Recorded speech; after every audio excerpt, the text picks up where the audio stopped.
Јас сум Далибор Стаменковиќ од Тетово, Македонија. Имам 45 години.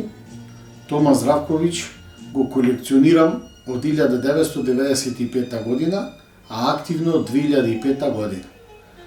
Во својата колекција имам преку 4500 разни предмети од Тома Здравковиќ, како што се постери, грамофонски плочи, аудио, видео касети и сечоци од новини и разни други предмети.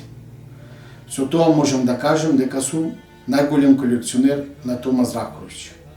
Мојот оtac е пореклом из Лесковца и јас сум често као дечак одлазио тамо код деде и бабе. Таму сум истраживал све у вези Томе Здравковиќа. Тому Здравковиќа нисам срeo ниедном у животу, али сеќам се едне прилике кад сам едном био тамо, слушал се често Радио Белград и сеќам се едног дана кад су јавили на Радио Белград да е Тома Здравковиќ преминува на ВМА болници. Ето, тај догаѓај ми е остал уписан у сеќање.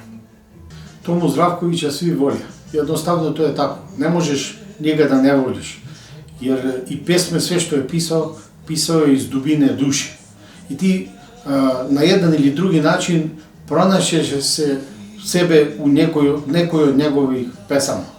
Јас сам толико година слушал негове песми и могу да вам кажем да сам открио да неки људи имају по едну музу када стварају песме, а Тома е имал 4 музе. Значи, то су били 4 речи кои у веćина од песама се понављају, како што су цигани, мајка, пролеće и љубав. Значи, мајка коју е оставио као млади дечак и често ја е посвечивал песме, пролеće као годишње доба када се све раѓа, када почиње нови живот, љубав, наравно, заљубливал се често и углавном су ту биле несреќни љубави због кои ќе и тако лепе песме писал и на крај цигани кои су га пратили цел свој живот свуда и до краја неговog живота.